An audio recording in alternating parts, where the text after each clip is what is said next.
আসসালামু আলাইকুম। আজকের ভিডিওতে আমরা একটি টাইপোগ্রাফি ডিজাইন শিখব, যার মাধ্যমে আমাদের গ্রাফিক স্কিল ডেভেলপড হবে। টাইপোগ্রাফি ডিজাইনগুলো কিভাবে করা হয় আর এখানে কোন ধরনের ফন্ট ব্যবহার করা হয়। অবশ্যই টি-শার্ট ডিজাইন করতে গেলে ফন্ট সম্পর্কে জ্ঞান থাকা উচিত।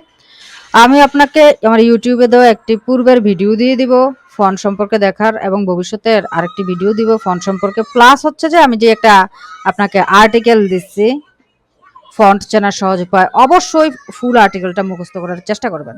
ঠিক আছে, আমি ক্লাসে বুঝিয়ে দিব কতটুকু মুখস্থ করবেন। তা আমাদের আজকের কোয়াট হচ্ছে never give up, stay strong. এই ধরনের টি-শার্ট ডিজাইনে যেই ফন্ট ব্যবহার হয় স্যান্স সেরিফ ফন্ট। কি ফন্ট? স্যান্স সেরিফ ফন্ট, মানে যেই সমস্ত ফন্টের কোনো আগা মাথা থাকে না, বেশিরভাগ ক্ষেত্রে স্যান্স সেরিফ ফন্ট, মানে সেরিফ স্যান্স সেরিফ এই ধরনের ফন্ট বেশি ব্যবহার হয়। স্যান্স সেরিফটা বেশি ব্যবহার হয়। তো এই ফন্টটার নাম হচ্ছে অ্যান্টন। আপনি যেহেতু প্রাথমিক অবস্থায় আছেন, মনসেরাত দিয়েও ব্যবহার করতে পারেন, মেট্টুমি বোল্টও ব্যবহার করতে পারেন। আমি ফন্টগুলো লিখে দিব কোথার থেকে করবেন। তো এটা করার জন্য আমি যেটা করছি, এরকম এটা লিখে নিছি, never give up, stay strong. এটা একটা জনপ্রিয় কোয়ার্ডস। তারপর এটাকে এভাবে এন্টার দিয়ে নিছি, প্রত্যেকটাকে আলাদা করে। এগুলো যে শুধু টি শার্ট ডিজাইনের জন্য ক্লায়েন্ট কিনে নেয় তা না, এগুলো মগ, বিভিন্ন প্রকার পোস্টার, এগুলাতে বেশি ব্যবহার হতে হয়। তো এই ধরনের টি শার্ট ডিজাইন করতে গেলে অবশ্যই আপনার কিছু রুলস মানতে হবে। এটা যে কোনো টি শার্ট ডিজাইনের ক্ষেত্রেই আপনার গাইডলাইন টানতে হবে। তো কিবোর্ড থেকে কন্ট্রোল আর আমি লিখে দেই,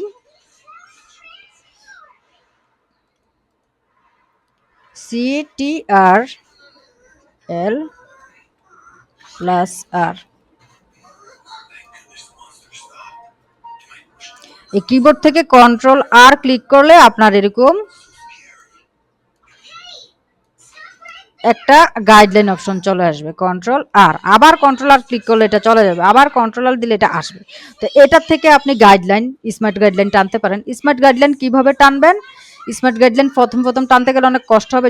যদি কষ্ট করতে না চান তাহলে অবশ্যই খেয়াল রাখবেন এখানে যে সংখ্যাগুলো আছে এই সংখ্যাগুলোর উপর সিলেকশন টুল নিয়ে স্মার্ট গাইডলাইন টানলে স্মার্ট গাইডলাইন প্রবলেম করে না। কিন্তু আপনি যদি এইভাবে সাইড থেকে টানান, দেখেন আসবে না অনেক সময়, এই যে আসে না, কিন্তু সাইড থেকে টানতেছে আসতে আসে না। তাহলে এই সংখ্যার উপরে রাখবেন, রেখে এই যে এইভাবে এখানে টেনে এনে ধরে আমি ছেড়ে দিলাম, এই চলে আসলো একটা। ঠিক আছে, আবার এইভাবে টেনে এখানে এনে ছেড়ে দিলাম, আর একটা চলে আসলো। ঠিক আছে, তো এই দুইটাকে আমি লক করে নেব। কি করে নেব? কন্ট্রোল জি দিয়ে লক করে নেব। তারপর যদি আমি এটার নিচে কোনো কন্ট্রোল জি দিয়ে লক করে নেব। তারপর যদি আমি এটার নিচে কোনো রেখা দিই, সরি, কন্ট্রোল টু দিয়ে লক করে নেব, আমি ভুলে বলছি। তারপর যদি এটা আপনি এখানে কোনো ব্যাকগ্রাউন্ড দিতে চান তাও দিতে পারেন, তাহলে লেখাগুলোর অবশ্যই কালার চেঞ্জ করে নেবেন। যেমন আমি এখানে একটা ব্ল্যাক ব্যাকগ্রাউন্ড যদি দিই, এরকম ব্যাকগ্রাউন্ড দিলে অবশ্যই কন্ট্রোল টু দিয়ে ব্যাকগ্রাউন্ডটাকেও লক করে নেবেন। তারপর এই লেখাগুলো সাজাবেন। এখন যেহেতু আমার এই লেখাগুলো যেই কালার ওই কালার, আমি এটাকে অন্য কালার দিলাম। দেখার জন্য সুবিধার জন্য আমি লাল কালার দিলাম, লাল কালার চোখে পড়ে বসে। তারপর আমি এগুলোকে ভাঙবো। আমি আগেই বলছি ফাইল থেকে স্ক্রিপ্ট নিয়ে ভাঙতে হয়। আমি আপনাকে সময় করে স্ক্রিপ্টগুলো পাঠিয়ে দিব এবং স্ক্রিপ্ট সেটিং কিভাবে করে সেটাও দেখাই দেব। ঠিক আছে, তো এগুলো দেখেন এখন নিচে আছে, যেহেতু আমি কাভারটা বানিয়েছি এগুলোকে সব উপরের দিকে নিয়ে আসি। এই জন্য কন্ট্রোল শিফট দিলে ওই যে ব্রেকেটগুলো এভাবে ক্লিক করলে এগুলো এখন উপরে থাকবে। এই যে দেখেন, তো আমরা এটাকে তো ভেঙে ফেলছি সবগুলোকে আলাদা করে। এখন আমরা এই নেভারটাকে, প্রথম অংশটাকে এই গাইডলাইন অনুযায়ী সমান করে সাজাবো। আমরা ইচ্ছে করলে এগুলো সবগুলোকে ক্রিয়েট আউটলাইন করতে পারি, অথবা অবজেক্টে যে এক্সপান্ড করতে পারি, যেটা করেন। ক্রিয়েট আউটলাইন করলেও হবে, এক্সপান্ড করলেও হবে। তা আমি সবসময় এক্সপান্ড করতে সাজেস্ট করি, কারণ হচ্ছে ক্রিয়েট আউটলাইনের চেয়ে লেখালেখিতে এক্সপান্ডটা বেশি হয়। এই যে এটাকে আমি এই অবস্থায় নিলাম, নেওয়ার পরে আমি এখান থেকে এই ভার্টিক্যাল লাইন থেকে টপটাকেও ঠিক করে নিলাম। নেওয়ার পর এই যে দেখেন এটার সাথে আমি মিলিয়ে এখন ধরেন গ্রিপটাকে আমি বসাবো। গ্রিপটাকে কোথায় বসালাম? এই যে এতটুক নিচে, এইগুলা খেয়াল রাখবেন। এটা যদি এতটুক নিচে বসে, আপটাও এতটুক নিচে বসবে। যদি আপনারা প্রথম স্টার্টিং এ যেমন এইখানে গিফটটা বসাইছি, এরপরে যদি আপটা বসাইতে যে আমার উপর নিচে হয়ে যায়, এরকম যদি না পারেন, সঠিকভাবে না পারেন ফাঁকাটা রাখতে, তাহলে যেটা করবেন এরকম একটা রেক্টেঙ্গুলার টেনে নেবেন। এই যে এরকম একটা চিকন আমি ধরেন রেক্টেঙ্গুলার টেনে নিলাম। এটা অন্য একটা কালার দিলাম, ব্লু, যাতে বোঝা যায়। এই রেক্টেঙ্গুলারটা আমি এখানে দিলাম, দেওয়ার পরে এই যে গিফটটাকে আমি এই এই বরাবর এন এর এই বরাবর রাখবো। তা আর একটু বড় করে নেই, এন থেকে আর পর্যন্ত রাখবো আর কি। এটা যে হুবহু করতে হবে তা না, মানে এইভাবে এগুলো করা হয়, আমি জাস্ট একটা স্যাম্পল দিচ্ছি আর কি। তারপর হচ্ছে এগুলোকে উপরে নিচে করার জন্য, যেমন এটা নীলের মধ্যে রয়ে গেছে, এখন টানাটানি করলে অনেক সময় কিন্তু ঠিকভাবে বসে না। কিবোর্ডের মধ্যে দেখবেন কিছু অ্যারো চিহ্ন, একটা অ্যারো আছে উপর দিকে, একটা আছে অ্যারো নিচের দিকে, এই আপনি ডাউন অ্যারোতে এভাবে ক্লিক করবেন, এই যে ডাউন অ্যারোতে ক্লিক করছে, এই দেখছেন এখন বেশি নিচে নামে ফেলছে, এখন কিন্তু একটা পারফেক্টলি বসছে। এবার আমরা আপটাকে বসাবো, একটু বড় করি নেই এই আপটাকে। এই যে ধরেন আমি এখন এই আপটাকে এখানে বসাইলাম, হ্যাঁ সাপোজ এখানে লাগে, এখন এখানে আমি ওই যে কিবোর্ড থেকে অ্যারো ঠিক করে নিলাম, কিন্তু আমার এখন ঠিক নেই কি, আমার এখন ঠিক নাই হচ্ছে এই মাঝখানের অ্যালাইনটা। আমি এটাকে অল্ট চাপ দিয়ে ধরে কপি করে নিয়ে আসলাম। এবার আপটাকে আমি অ্যারোগুলো দিয়ে ঠিক করলাম। প্রথম এই ডিজাইনগুলো করতে একটু সময় যাবে, কিন্তু এই ডিজাইনগুলো যদি আমি যে পদ্ধতিতে দেখাচ্ছি সেম পদ্ধতিতে করেন তাহলে এমনভাবে মুখস্থ হবে জীবনে ভুলবেন না। আচ্ছা, তাহলে আমি নেবার গিভ আপ পর্যন্ত সাজিয়ে ফেললাম, এখন আসছে স্টে। তো এর জন্য আমি আবার এটাকে অল্ট ধরে ক্লিক করে এটাকে এখানে আনলাম, আনার পরে এটাকে আমি আপেরও দিয়ে এই আপের সাথে জয়েন্ট করে দিলাম, তারপর স্টেটাকে ধরে এভাবে বড় করলাম আর একটু ফাঁকা রেখে দিলাম, ঠিক আছে, এটার সাথে লাগিয়ে নিলাম। তারপর হচ্ছে স্ট্রংটা, তারপর আমি আর একটাকে ধরলাম, ধরে এই যে এভাবে বসিয়ে নিলাম, তারপর স্ট্রংটাকে আমি একদম ফুল করে দিব এখানে। কিভাবে, অল্ট শিফট ধরে, ছোট বড় সবসময় করবেন অল্ট শিফট ধরে, তারপর আপ অ্যারো দিয়ে এটার সাথে জয়েন্ট করে নেবেন, হয়ে গেছে গাইডলাইন। মোটামুটি অনেক পারফেক্ট গাইডলাইন হয় এভাবে, এর চেয়ে আর পারফেক্ট হয় না। আমি তারপর এগুলো সরিয়ে নিলাম, কারণ এখন আমি ডিজাইন করবো যাতে আমি বুঝি। এগুলো কীভাবে সরিয়ে নিলাম, সবগুলো সিলেক্ট করে ডিলিট করে দিলাম। দেখেন সবগুলোর ফাঁকা প্রায় সেম, 19-20 সুতা পরিমাণ হতে পারে, যেটা একজন দক্ষ ডিজাইনারও বুঝবে না আসলে। তো আমি নেভারটাকে ধরেন অন্য একটা কালার দিলাম, কারণ যেহেতু এখন ডিজাইন করব বিভিন্নটা বিভিন্ন কালার দেই। এগুলোতে সাধারণত নীল, অরেঞ্জ, হোয়াইট, হলুদ এই বেসিক কালারগুলোই বেশি দেওয়া হয়, আপনি অন্য কালারও ট্রাই করে দেখতে পারেন। তো দেওয়ার পরে এই এখন কি করছে, এই যে দেখেন এই অংশটা একটু বড়, তো এটাকে কিভাবে বড় করবেন, তো এই জন্য এই লেখাটাকে আনগ্রুপ করবেন। আনগ্রুপ করার পরে এই যে এন, দেখেন এই যে এনটা আছে না, এনের এই নিচের মাথা দুইটা ডাইরেক্ট সিলেকশন দিয়ে এইভাবে টান দিবেন, এই যে এইভাবে বক্স করে টান দিলেন দুইটাই। দেওয়ার পরে যখন এইভাবে দুইটা এরকম পয়েন্ট শো করবে তখন কাজ করবে না। আবার দেখাচ্ছি, আমি এনটাকে সিলেক্ট করলাম, সিলেক্ট করে ডাইরেক্ট এনটাকে ডিসিলেক্ট করলাম, ডিরেক্ট সিলেক্ট করে ডাইরেক্ট সিলেকশন ধরে এই দুই মাথা টান দিলাম। যখন এই দুই মাথা এরকম হইলো তখন আমি ডাউন এরো দিয়ে যখন এই নিচের দিকে নিতে থাকবো তখন দেখবেন এই যে ডাউন এরোতে এটা কিন্তু নিচে যাচ্ছে, দেখেন।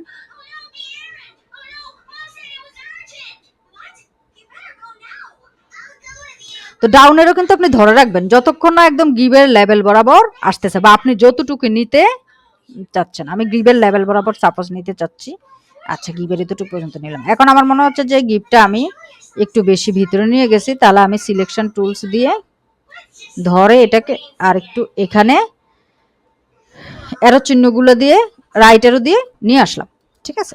এবার হচ্ছে আমি নেবারের এই মাথাটাকে এরকম কাটবো। এটা অনেকভাবে কাটতে পারেন, একভাবে হচ্ছে আপনি যদি এরকম কিছু রেখা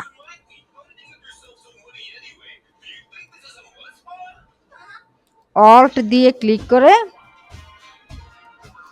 কন্ট্রোল ডি দিতে থাকেন তাহলেও কাটতে পারেন, কন্ট্রোল জি দিলেন, ঠিক আছে। বা এটাকে কি করলাম, আমরা জানি আগে শিখছি কম্পাউন্ড পাথ মেক করতে হয়, কম্পাউন্ড পাথ মেক করে একটা কম্পাউন্ডে নিয়ে আসলাম, নিয়ে এসে এটাকে একটু ছোট করে নেই এই বরাবর। আমি একটু অন্য কালার দিই বুঝার জন্য, এটাকে ধরেন আমি দিলাম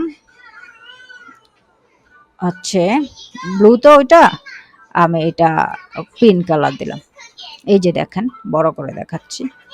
তো এটাকে যদি আমরা এইভাবে কাটি, এইভাবে রেখে এই এনের সাথে ধরে কি করে দিলাম, মাইনাস ফ্রন্ট করে দিলাম।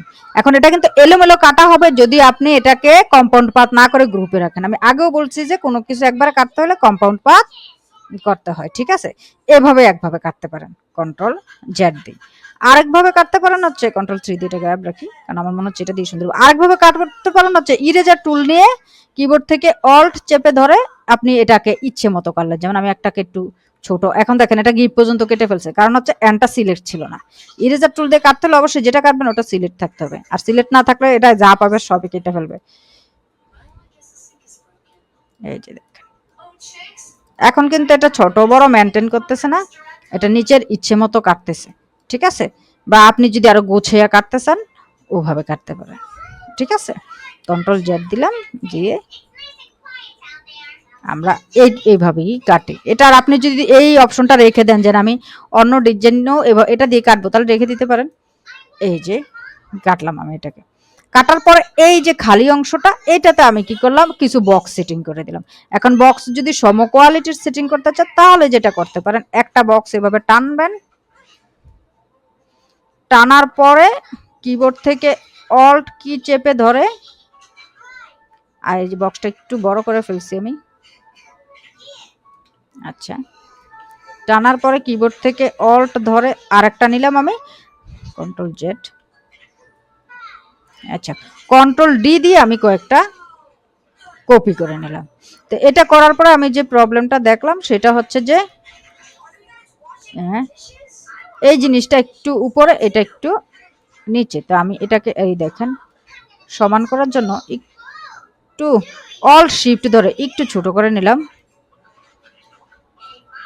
এখন দেখেন এটা কিন্তু সমান হয়ে গেছে। ঠিক আছে, এটাকে এইভাবে রাখলাম। তারপর এই জায়গাটা তো খালি, এই খালি জায়গাগুলো কি করবেন আপনি বিভিন্নভাবে পূরণ করতে পারেন। যেমন আমি নেভার গিভ আপ, এখানে একটা লাভ চিহ্ন কিন্তু দিয়ে দিতে পারি। হ্যাঁ, লাভ ড্রয়িং করে একদিন আমি শিখাবো, অথবা এই যে এটার মতো দিতে পারি। আচ্ছা, লাভ ড্রয়িংটা আমি দেখাই দিচ্ছি এখনই। এইভাবে একটা নিলেন, লাভ অনেকভাবে আঁকা যায়, এইভাবে একটা নিলেন,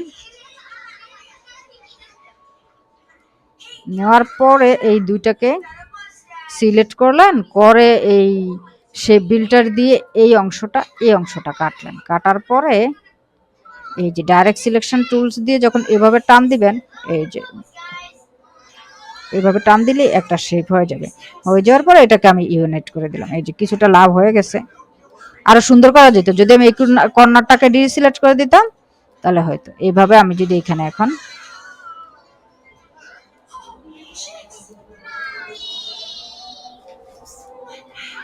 বসায় দেয়, এখানে অনেক লাভ দিতে পারেন, অনেক কিছু দেওয়া যায়, মানুষের মুখ এরকম অনেক কিছুই দেওয়া যায়। তারপর তো হচ্ছে আপকে তো এখানে ডিজাইন করে না স্ট্রে। এখন দেখেন এই জায়গাটা ফাঁকা আছে, এখন আপনি এটাকে বিভিন্নভাবে পূরণ করতে পারেন, যেমন এগুলা কিছু দিয়ে এটা। কিন্তু আমি যদি এই স্টাইলে করতে চাই, সেম একদম সহজ, প্যান টুল দিয়ে আপনি এখান থেকে এই যে আপের পর্যন্ত একটা নিলেন, নেওয়ার পরে ওয়াইয়ের এতটুক নিলেন, নেওয়ার পরে আবার ওয়াইয়ের এই লাস্ট মাথাটা নিলেন, তারপর এখানে আসলো, এখানে হয়ে গেল একটা অংশ। এটার আমি একটা কালার দিয়ে দিল।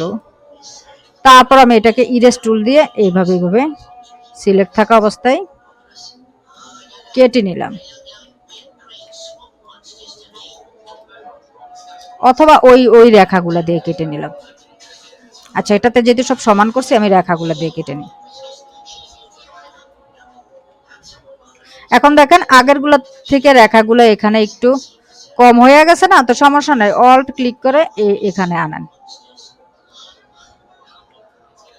আমরা এখন কিন্তু কাটলে কিন্তু একটা প্রবলেম দেখা দিবে, হচ্ছে কম্পাউন্ড পাথ হলেও কি এখন এটা দুইটা অংশ না, এখন প্রবলেম হবে। তো আমরা এগুলোকে আরেকটা কম্পাউন্ড পাথ করে নেই, এই সবগুলো একসাথে ধরে অবজেক্টে যে কম্পাউন্ড পাথ মেক দিলাম, তো আবার হয়ে গেল। তারপর আমি এই ব্লুটাকে ধরে এইটাকে ডিভাইড করে নিলাম। এই যে দেখেন কত পুঙ্খানুপুঙ্খ ডিভাইড হয়ে গেছে। আমার মনে হয় এই শেপটার থেকে এটাই সুন্দর হয়, এটা আমরা দিয়ে দেখি। উপরে নিয়ে আসলে ওটা যেতে নিচে আছে।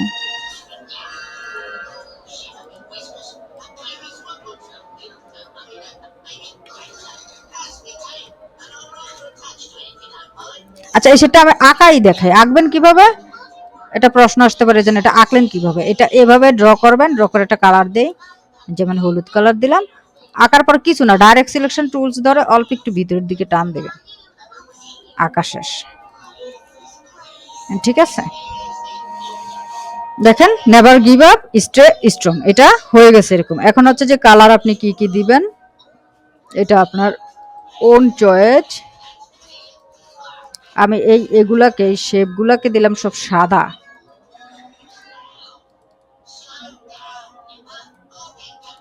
এটাকে আনগ্রুপ করে নিলাম, আনগ্রুপ করে কন্ট্রোল জি দিয়ে গ্রুপ করে নিলাম। যদি পরে কালার চেঞ্জ করতে ইচ্ছিল কালার চেঞ্জ করতে পারবো।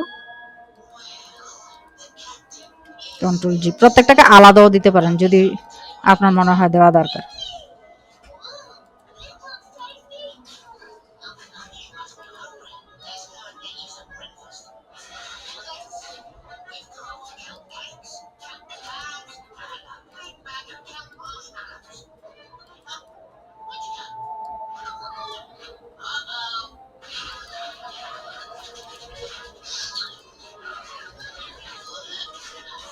এক একটা এক এক কালার দিলাম, জাস্ট ভালো লাগা আর কি।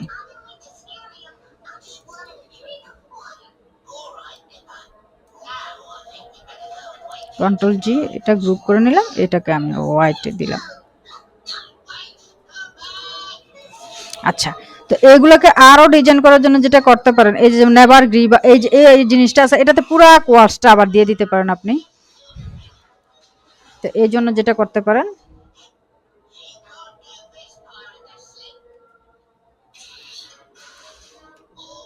পুরো কোয়াশটা আমি 2 ভাগ করে নিলাম ধরেন।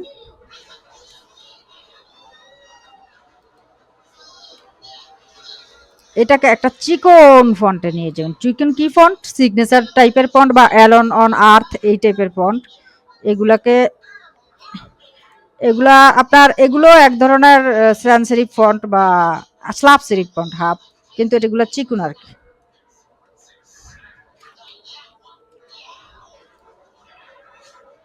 এই যে পুরাটা যদি আমি এখানে রাখি, তো এইটাকে আমি যদি সমান করতে চাই তাহলে আমি ক্রিয়েট আউটলাইন করলাম, আনগ্রুপ করলাম,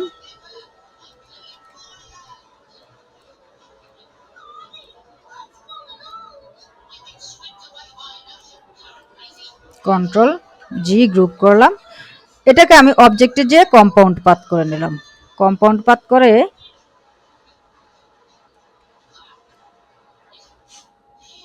এটা যেটা করব, এইটা আর এটা ধরলাম, ধরে অ্যালাইনগুলো ঠিক করে নিলাম। নেওয়ার পর এটাকে এইভাবে ইয়ে করে দিলাম, ডিভাইড করে দিলাম। ডিভাইড করে দিলে হয় কি, এই যে দেখেন এটা আমি এখন যেখানেই নেই ওই কালারটা দিবে আর কি, এটার ভিতর থেকে আর কি এটা সরিয়ে নিলাম। ঠিক আছে, এই যে দেখেন কি সুন্দর একটা টাইপোগ্রাফি হয়ে গেছে। তো এগুলোর উপরেও আরো ডিজাইন করতে পারেন। তো পরবর্তী ক্লাসে, থ্যাঙ্কস ফর ওয়াচিং, আল্লাহ হাফেজ।